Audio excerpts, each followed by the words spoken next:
Well, hey there, folks. Welcome to the Roundup. We are a Cowboy State Daily podcast, and our focus is on interesting people in the Cowboy State.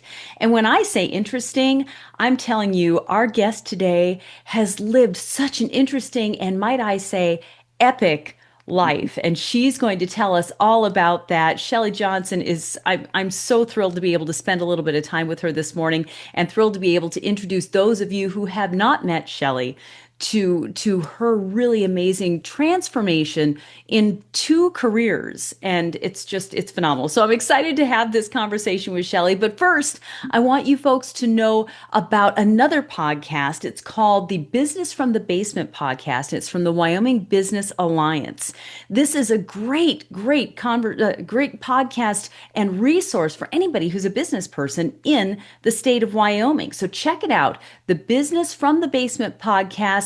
This is by the Wyoming Business Alliance. If you're a business person, you're going to want to see what they have and who they're talking to. But don't go there first. First, you got to stay here with us because we're talking with such an amazing, accomplished Wyoming woman, and I'm so pleased to be able to finally make her acquaintance. Shelli Johnson, hello, coming at us from your sheep wagon. Yes. Hi, Wendy. And thank you for that generous introduction. And thank you for the opportunity today. Oh, this is going to be so fun. I have to tell you folks that I met Shelli through today for the first time, but I've known about Shelli for a long time because her father is one of Cowboy State Daily's ultimate rock star, Bill Sniffen. Bill Sniffen is so proud of his daughter, Shelli. And I'm like, why? Why have I not talked to Shelli before this? Because Shelli is so accomplished in her own right. And I'm so thrilled to be able to talk to her today. Shelli, you're a Thank Wyoming you. girl. I mean, Wyoming Yes. is in your heart. You may not have been born here, but it didn't take you long to get here. Yes, that's right. When I was three, my parents moved us from Iowa to Wyoming. And nothing against Iowa. I love Iowa. But I consider that one of the greatest gifts from my parents. I love Wyoming. I love that there are only, just over 500,000 people and that there are more animals than people and endless, seemingly endless frontier and land. And it suits me. So I'm It grateful to my parents for moving us here. It does suit you. It does suit you. When you started off your career though, you headed on a career path. You kind of followed in your dad's footsteps. And Hmm. so you went into newspaper publishing, but then you took off on a different direction from just straight newspaper publishing, and that won you awards. Tell us about Yellowstone Journal. Okay, so well, first of all, growing up in Wyoming, it's such an outdoor mecca. And I'll tell you a little bit about the backstory leading up to my publishing, if that's okay, or my Yes, journalism please. study. Please. So my parents, I really love of Wyoming and my mom's love of Wyoming inspired my love of Wyoming. They took us on picnics and we'd get lost on the roads out in the Red Desert and Loop Road and Yellowstone on the weekends. And so I was raised very much around the beauty and majesty of Wyoming. But honestly, I was more of a jock. In high school, I played basketball, volleyball, and track. I wasn't much of a hiker at all, maybe to the falls and back or something. But I went to college at University of Montana, actually on a Division I full ride basketball scholarship. So Wow. basketball was my passion. It actually ultimately didn't end up working out. After 3 years, I lost my scholarship, but it was one of the best blessings, when you look Yeah. back and Yeah. connect the dots, because that's what led to my interest in hiking and so many of my passions that are staples in my life and my work. But I went to the journalism school at University of Montana. I started out in psychology, and then after 1 year, myself talking to the journalism advisor. And I think I always knew I always wanted to be a writer. Even in elementary school, I would write notes to my friends that were stories. I always wanted to be a writer. So I got my journalism degree from University of Montana with a marketing minor. I started with an advertising sales job at the Missoulian, the daily newspaper there at the time. And then after that, I was a co-publisher of a weekly newspaper in Winter, South Dakota for a couple Winner. years. Yes, Wow. winner. Okay. I know where winner is. Okay. Yes, Okay. it's the Middle opposite of of loser, it. right? Yes. Yeah. It's spelled Winner. I always say that because people used to think I meant winter, like, winter, but it's winter. But Winner, that South was Dakota. one of the hardest things I've ever done, but one of the most informative experiences I've ever had. But after that, I really wanted to cut my teeth on, I wanted to do my own thing, and Yellowstone was my favorite place in the world. Growing up, we would spend weekends there. My husband and I honeymooned there. And at the time, there was the park newspaper, but it was more of an informational quarterly, government published document that you would get, that you still get when you enter the park. And it's very valuable. But what I thought was missing at the time was, up to date news and feature stories about bears and geysers. And at the time, the wolves were about to be reintroduced. Oh, Um, wow. so we so we started the Yellowstone Journal in 1994, and it was a little newspaper dedicated to Yellowstone. And and you can interrupt me anytime, Oh, Wendy. But no, no, you're doing great. If I've okay, got questions, you keep okay, going. okay. So anyway, they were humble beginnings. My husband and I, we rented a little cabin on the Yellowstone River in Gardner, Montana, and it seemed like we worked all the time. We put 60,000 miles on our old beater Suburban, driving to all of the gateway towns in Montana, Idaho, and Wyoming, trying to sell, advertising, to attractions and, um, anybody, businesses, hotels in these gateway towns. And that first But year, you we only but generated 18,000 in revenue. So it was a humble beginnings, right? but you did it together. That's We really, did. really quite a bonding experience, I would think, for a young It couple. was. We often joke and say it's a good thing we were newlyweds when we started the business because Yeah. my husband is a teacher and his degree's in teaching, but at the time he didn't have a teaching degree, so Hmm. he was a huge support and a huge part of the business. Well, then the thing that was the most significant was the in 1995, just our second year of business, we kept hearing about this thing called the internet, and we weren't tech savvy at all at the time, but thank God I was smart enough to know that, oh, this could be a big deal. So we reserved the domain name YellowstonePark.com, and I think it was $7. My That word. was a defining moment.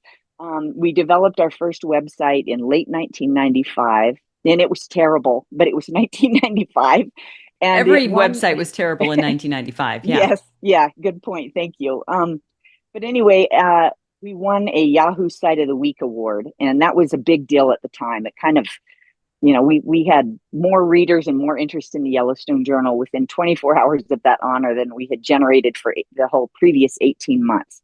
So that was my love affair. That was the start of my love affair with technology. That we moved back to Lander in 1995, and it was amazing that I could be one person. My husband got a teaching job, and we could be out on the frontier with no resources, and we could market the world's first national park to the world. So we embraced it, and just kept innovating and innovating, and had interactive trip planners. We added an activity magazine called 99 Things to Do in Yellowstone Country, that we used to print 200,000 copies of. We did. Yes, I remember that. I remember You, that. Yes, yeah. absolutely. We moved in 98 to Cody. And so, yeah, I remember Oh, that.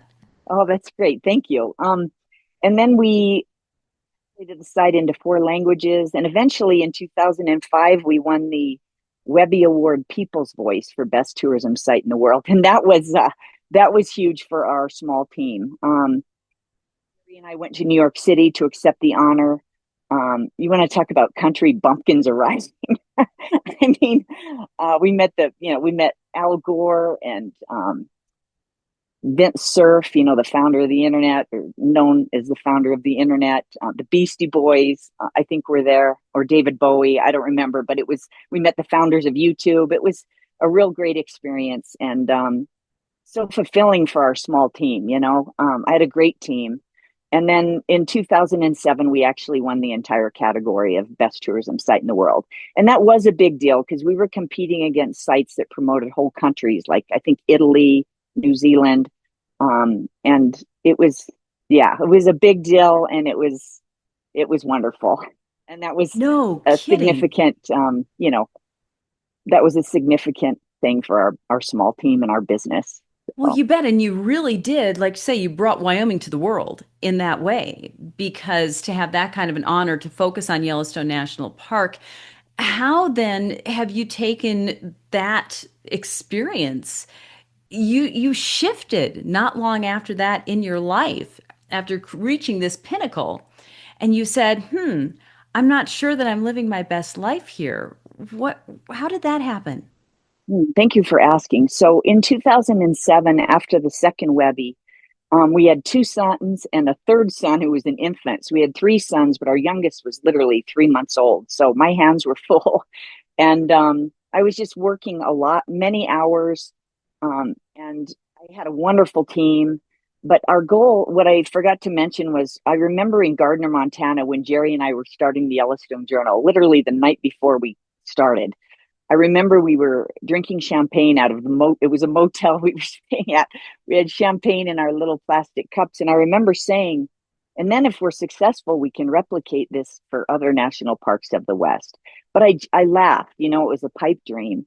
I never really thought it would happen. But after the second Webby in 2007, we were profitable and award winning, and it was ready. The business was poised, to go to the next level, to replicate maybe to other national parks. But I just remember that year, 2007, returning from the Webby and thinking it was a real conundrum because I wanted to do right by the business. It was my baby too, and we had started the company 7 years before we started our family, and it was poised. But I knew that I didn't have what it took personally. There was a certain kind of a mom I wanted to be. So it was a real conundrum to how do I do right by the business, but still, be the mom and the person that I want to be. And at that time, I read the book Good to Great by Jim Collins. And it really had an impact on me. And I still remember I was sitting in my Yellowstone Journal office and I closed the book when I finished reading it. And I tried to call Jim Collins. It's kind of naive, but I tried to call him because I was curious if there was like Good to Great consulting or just, some kind of consulting or advice I could get in how to take this business to the next level without sacrificing my personal values and everything. And of course, I didn't get through to him, but his assistant suggested that I call a woman named Bettina, who's in Boulder, Colorado, who was a coach who did some work for Jim Collins. And that was the first time I heard the term coach. As an athlete, I had heard coach all the time, but it meant, someone who coaches a, athletic team. But I was intrigued and I hung up and I tried to call Bettina, and she was so generous. She gave me an hour of her time, and she's a dear friend of mine even now, all these years later. But she asked me really hard questions, but important ones. And I remember getting off the phone and thinking, that's what I need. Someone who's going to hold my feet to the fire, who's not a friend, who's not in my family, who's not in the business. And so I hired her and worked with her, for 12 months. And she really helped me get clear about who I wanted to be, how I wanted to be. And then the following year, in September of 2008, we ended up selling the company to Active Interest Media. And at the time, they owned Backpacker Magazine, Yoga Journal, Better Nutrition, a whole bunch of lifestyle magazines. And it was a great fit because I had been reading Backpacker for 25 years. And Oh, how fun is that? yeah, so it was really, even though we didn't set out to sell the company, we were actually looking for a strategic partner. It ended well because, and then as part of the sale, I stayed on board for 2 years as a consultant, and I helped expand to Yosemite, Grand Canyon, Rocky Mountain, and Zion National Park. So the pipe dream came It true, really and it was just, happened. yeah, so it was a great Shelli, journey. that's A great fantastic. journey. I mean, how often does something like that, a pipe dream, really come true? And you made that happen, you and Jerry and your team. That's phenomenal. Well, But thank you. Thanks so much. this coaching, then you said this is something that I can benefit from, but it sparked another idea in you. Yeah, so after we sold the company, I had a lot more time. I was working about 20 or 25 hours a week as a consultant with Active Interest Media. So I suddenly had, all this free time for the first time in literally years. But during some of that free time, I realized that things weren't all wonderful. I was actually about 35 pounds overweight. I was eating terribly, sleeping terribly, probably addicted to my email and my gadgets, just not very present, and actually a little depressed, struggling with a little depression, which was confusing, right? Because I had so many blessings and so much to celebrate. So I actually took 18 months and just turned into my family and my health. I just hired a personal trainer. I changed so many habits and just relentlessly worked on, transforming my mental and physical health. And part of that was hiking. I started hiking, seeing how far I could go in a single day. And because I didn't want to be gone, because I had, really young boys at home, including a baby. And it was during those long hikes, during which I had some transformational experiences. And I know that word is overused, but I had some experiences in the Grand Canyon and in Zion National Park and in my backyard, my beloved Wind Rivers, that just really changed my life, and inspired me deeply. And it was during those hikes that I would recall the work I did with Bettina and how powerful it was. How I remember when I hired her, I felt kind of desperate and I like wanted her to tell me the answers.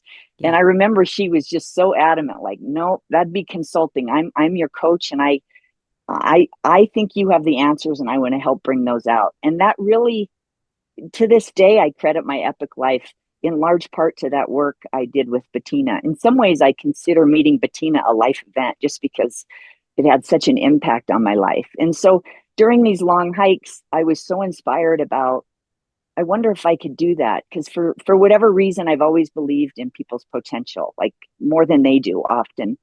And and then also I was just so moved and changed and inspired by the wilderness and my time in nature and all of that. And so it was that, during those hikes and my health reinvention that I was inspired that I wanted to start a company that combined everything that would I would go to coaches training, I would become a coach, but I would also offer programs that I call epic adventures, epic programs, where I work deeply with people individually, and then we come together as a group. And many times they don't know each other, and then we'll do a epic adventure either in the Wind River Range or Zion National Park is probably my most popular program right now. But and then from there, I do leadership development, and also keynote presenting. And so I'm rambling here, but I think that covers the journey. No, I think, that does. yeah. Wow. Wow.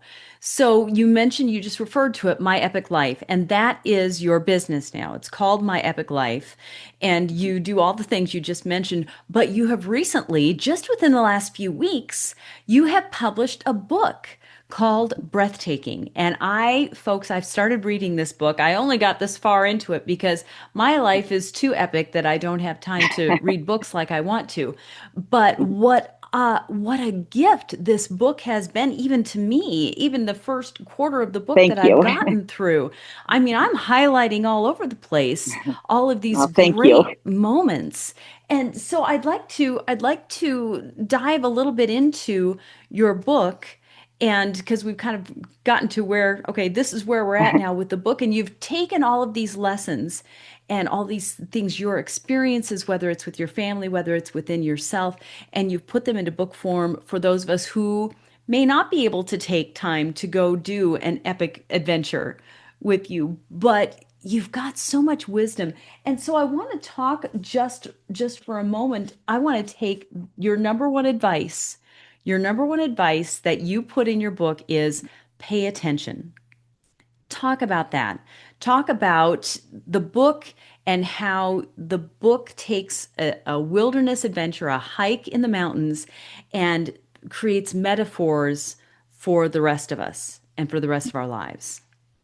Well, thank you. So, yes, I will definitely talk about pay attention. I feel strongly about that. But yeah, the book is based on, I've always been a writer, so and I always wanted to be a writer, and I'm a learner and a voracious reader, and an observer, and I've just learned so much. I feel like in the last 15 years, and the company's called Epic Life.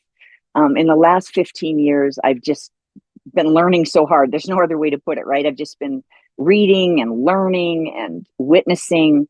And I just have collected so many stories, my own, but also about people I've worked with as a coach or as a guide. And I just wanted to get it out of me, to be able to share it in case it's of value to anyone else. Um, And and you also include quotes from your favorite authors and people who have yeah, moved you.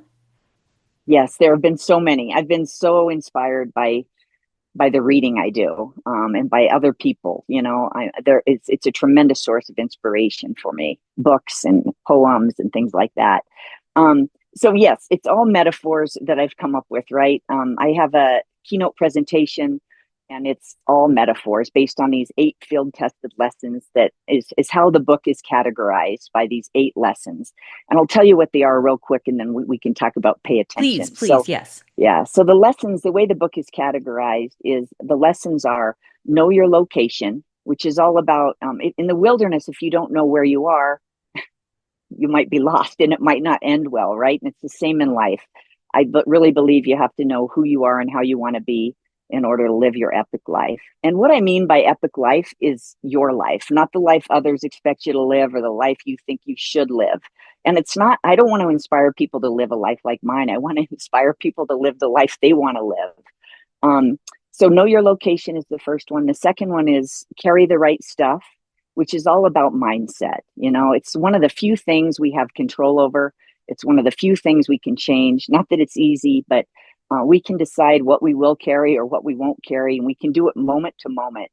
The third one is dare to fail, which is, that really embodies my personal and professional mission, maybe more than most of the others. And this is just about being more courageous. We learn and become, who we potentially are by daring to fail, by struggling, by stumbling. That's one of the best ways we learn. So I'm all about daring to fail and being more courageous in our life and our leadership. And then the fourth one is appreciate your setbacks and failures. And this again is what I was just alluding to. That's so We hard. Yeah, Yeah, it is so appreciating your hard, failures. That's so hard. so hard. But if you go back and you mine your failures, it turns it into a more of a constructive thing, and then it makes you less afraid to fail in the future. And right now, especially in our uncertain times, I really feel like companies have to innovate, and you can't innovate without failing. There is going to be failure. Um, so if we can learn to appreciate that, not recklessly fail, but when we do fail, to learn from it and to carry what we learned forward. Let's see. The fifth one is take a load off. It can't be all daring to fail and struggle, right? So, but how often do we go on an adventure or a trip, and can you imagine going on an adventure and never stopping to take a rest or to enjoy the scenery? And yet we do this all the time in our work and our life. We get our heads down. When it's stressful, we think we can't stop, and we need to stop. Rest is essential. So is fun. So is joy. So is awe. So that's what take a load off is all about. And then it's cherish your people, which is probably my favorite one, right? None of us lives our epic life alone, and people are the most important thing. When you talk to people at the end of their life, they don't talk about their accolades. It's all about their people and the memories with their people and their relationship. So people are the most important thing.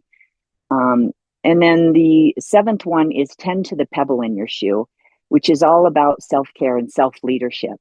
Often when we hike, we'll have a pebble in our shoe and we don't speak up because we don't tend to it because we don't want to hold others back, and we tell ourselves it's just a little thing, it'll go away. It never does, right? It never really works out well when we don't tend to the pebble in our shoe. And then the last one is be all in. And this is just all about committing, to who you want to be and how you want to be. And then let's talk about pay attention though. And so, Please, yes. yes, if I could only give one advice for someone who wants to live, a life that feels authentic and true to them, it would be pay attention. I just think that, and I think all of my time in the wilderness is what has taught me how to pay attention, not only because it can be a life or death difference, but because it's beautiful out there, right? It's beautiful, and you have to pay attention, but also it's where there is so much wonder and awe. And what I mean by paying attention is being awake, being awake in your life, paying attention. I think that we have some of the most breathtaking moments in our life are in ordinary things that happen throughout each of our daily lives, but we miss them. We miss so many of them because we just aren't paying attention. We're worried about the future, or feeling bad about the past, and or just preoccupied, or we're staring at our devices. And I just feel like if you pay attention, it means you're awake, and you're just going to be more present. You're going to experience, your relationships at a different level. You're going to have a greater impact. Everything will mean more to you when you pay attention. I'm happy to say more, but that's why I That think it's the is most important thing. Those are great. Now, how long did it take you to come up with the outline for your book and to fill it up? How much of a process has this been? When did you start writing uh, Breathtaking? well, thank you for asking. It's been years in the making. My poor family, there's just clutter. There's, unfinished manuscripts, reprinted manuscripts, piles of books everywhere right now as I've been working on this. I would say I've been working on this book probably for at least 5 or 6 years. Oh, The wow. the content is from my whole life, and especially from the last 15 years of doing deep work with so many individuals, leaders, and teams. But I have been working on this thing for a long time, and yeah, that's why it feels so good to have it out. It's not because I expect it to be widely read, even. It's because it's out of me. I've done that. I've got it out of me, and I'm just hoping that it inspires people to reflect deeply on their life. That is the main reason that I wanted to write it. And I would say it's part memoir, part field guide. So it's kind of a hard to categorize the book. It's a Um, wonderful book because you do have the memories in there. You've got the stories, not just of your own personal experiences hiking, but also out there with your family. And like I mentioned, quotes from authors and snippets of ideas from other people, but always relevant. I love to hike. Thank I'm you. not an overnight backpacker by any means, but hiking in the Bighorns is entirely possible my favorite pastime when I'm not singing or Yeah. being able to talk with people like you. That is, there's something so filling and fulfilling about being out there in nature. And I think anybody that lives in Wyoming probably has experienced that at one point. Who is your audience for this book? Is it women in Wyoming? Is it people in general? What are you hoping, who are you hoping to reach with this? Oh, thank you. It's well, to be general, the most general person I wrote it for, a general audience, is anyone who would like to reflect deeply on their life. So that's the main person that I wrote the book for. But I wrote the book for anyone for men and women. I would say men and women who are in their midlife, like mid 30s to 60s. That's about the age group that I work with mostly as a coach. But those are years when people tend to be, you know, wanting to reflect on their life, and wanting to be intentional about their next chapter, or the second half of their life. So I would say, a lot of times people will hire me as a coach when they're, turning 30, 40, 50, 60, or when they're empty nesting, or when they're at some kind of crossroads, or they're sensing that something needs to shift, like, maybe they're in a job that's sucking the life out of them, or doesn't feel aligned with their values, and they want to consider, a new path. So I would also say this book is written for leaders who want to bring their whole humanity to the workplace and their culture, and who want to inspire that from their people. That's really important right now in the workplaces in the U.S. is that people want to feel like they belong. They want to belong to a culture where they feel like their contribution matters. And I think with the uncertain landscape we're in, with the rapidly changing, I mean, with AI, we've never been in a wilderness like the one we're in now. And I think that it's hard to find our way through. So it's also, I'm hoping that it will help leaders who are tasked with finding a way through for their people, that this might give them a new way of looking at things. That's fantastic. So I got two more questions for you. Mhm. First, and one's more involved. First, if you could run us through what services does your business offer? If somebody is interested in going on an epic adventure, in going on a retreat, or in hiring you as a coach, what are the levels of your business as far Yeah. as if somebody says, "Oh, I'd like to visit with you every once in a while. I'd like to visit with you once, or I'd like to go all in on a, week-long hike." What are Yeah. your options there? Well, thanks for asking. So, I offer coaching, which is just, it's like I'm a confidant, right? I'm in somebody's corner, and it's someone they can talk to and share their dreams with and their fears. And I really take this work seriously. It's deeply personal. Our time is our life. So, when someone hires me to be their coach, their goals become my goals, and I really take that work really seriously. So coaching, I offer leadership development. So I do workshops, either virtual from the sheep wagon or in person. For each, I offer a workshop for each of those 8 field tested lessons that I shared with you. And I also offer an 8-month virtual leadership program that I take teams through, teams or groups of women, or any kind of a group. And then I'm a keynote presenter. So I don't call myself a motivational speaker. I would say I'm an inspired speaker, but I'm hired by organizations or leadership teams to inspire their people to reflect deeply on their life. And when I'm hired to be a keynote presenter, it's usually from an organization or a leader that values the whole person, right? They aren't just interested in the ROI from their people. They want their people to feel seen and accepted, and and to support their people.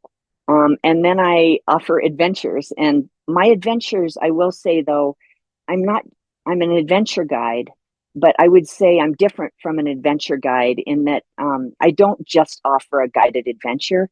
It comes bundled with deep one-on-one coaching leading up to the adventure.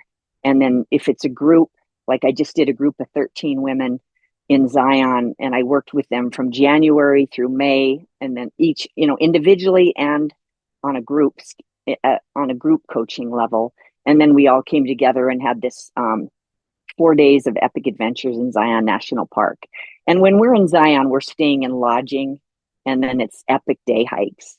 And then I also have offered programs in partnership with Knowles, the National Outdoor Leadership School, and also Jackson Hole Mountain Guides in the Wind River Range of Wyoming. And I've also offered them in at Mount Whitney and Grand Canyon in the past. But let's see. So those are my. I think that covers all of my programs for the most part. I do travel consulting and itinerary designing as well, but that pretty much covers everything, I think. Oh, my word. And you have time to talk to us. What is Well, I'm that? I'm honored. Thank you. You are so busy. Compare this busyness, though, to when you were doing Yellowstone Journal. I mean, it sounds like you have so much going on, but you're also more at peace. You're in a different place internally.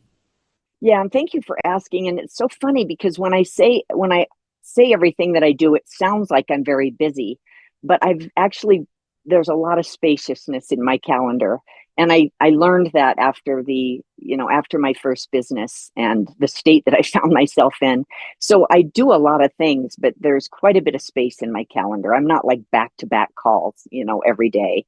Um, and that's just, I do my best work because I don't work a bazillion hours, if that makes sense. So it may Yes. seem like I'm busy, but I'm quite a bit of spaciousness for hiking and, you know, reflection in my schedule, and family, of course. So, And that then brings me to my last point and my last question here today, Shelli, which is one of the things that you really focus on in your book is an epic life is mostly an internal journey. So you think epic, and most of us think epic, and we think adventures and travel and all of these things. But what you're saying, and there's so much truth in this, is in order to make your life epic, the transformation happens inside. And what leave us with mm. this. Mm. Thank you for bringing this up. I feel so strongly. This is what I've learned. This is one of the biggest things I've learned is that living your epic life is largely and mostly an internal journey. And what I mean by that is most of us live from the outside in, myself included. I'm guilty of this. We're so influenced by approval and expectations and what society expects and likes and, you know, and it's just, and what other people think. And it's just so easy to live according to that. And when we do that, we're very seldom, if ever, fulfilled. In fact, most of the people I know, and I've experienced this, and I'll experience it again because I'm human and fallible. But we're left with an emptiness, a feeling of emptiness. It just doesn't feel. We don't feel like we're on the right path, our path. What I mean by internal journey is spending time regularly to reflect on your life. Now, I'm lucky I get a lot of time to do that because I go on long solo hikes on Friday. But I think that it could be 10 minutes a day or 30 minutes a week of just dedicated, like, I just need to reflect on my life. When we reflect on our life, we can sense what's missing, any alarms that might be going off. We can we can imagine what's possible. We can think about who are the most important people in our life and am I spending time with them? We can think about what is incongruent right now in my life. What is, what needs my attention? So I just think most of us don't take time to just reflect on our life, to think about how do I want to be? What kind of life do I want to live? And I think when we do that, and it's hard work and it requires tremendous courage to live your own life. And by the way, your epic life, yeah, it isn't all great and awesome and adventures all the time, and it's not easy. In fact, I think an epic life is not epic despite challenges and hardships, but largely as a result of them. Life is going to be hard. We're all going to have loss and hardship, and it's really about being present and just knowing your values and who you want to be in your life, and what matters, what and who matter most to you. So that's what I mean by an internal journey. It's like we have to get that right first, and then we have to know the difference. Clarissa Pinkola Estes wrote "Women Who Run with the Wolves," which I love that book, and it informs me to no end, and it informs my work. But she said something to the effect of, we need to know the difference between that which beckons us and that which calls from our soul. And that's what I'm talking about when I talk about the internal journey, is what feels the most true to you. And do you have the courage, to pursue that? So I don't know if that makes sense, but that's what I mean by It internal journey. it makes all sorts of sense. And I love the fact, Shelley, that you have done that you have followed that path and that passion for you. You've gone away from the stuff that was sucking you dry, and you have moved into a life that is fulfilling, not just for you, but for your family as well. Shelley, this has been just an absolutely wonderful conversation, and I'm so glad that we were able to do this today. Thank you Thank for you, Wendy. taking time out of your epic life and your epic adventures and Thank sharing you. all of that with us. Folks, the Breathtaking book, where can we get that, Shelley? I know it's on Amazon and it's on your Yes, website, and your website yes. is, yourepiclife.com/book is where you okay. can find information about the book and order it if you'd like. I would love, it's called Breathtaking, a Field Guide to Living Your Epic Life. I'm hoping to get it in local bookstores. I just am just now starting all of that process, but Well, you just but got it thank you. published a few weeks ago, so you've Yes, got yes, it's still a newborn. You got things to yes. do Thank you yet. for that reminder. Yes. And thank you so much for your kind words and for the opportunity to have a conversation with you, Wendy. I am thrilled to be able to get your passion project and your work out there to the rest of the people in Wyoming who may not know all of the really wonderful things that you're doing there and how you're building other people up and doing it from right here in Wyoming. Thank you. Thank you so much. You bet. And folks, thank you for tuning in today to this epic conversation with such a remarkable Wyoming woman. We are thrilled to claim Shelli as one of us here in Wyoming, and she's one of us more than most of us, having lived here for most of her life. Thanks for tuning in. If you feel so moved, please check out her book. I've been reading it on Kindle, and it is just marvelous. So I really highly recommend it. Thanks for tuning in today.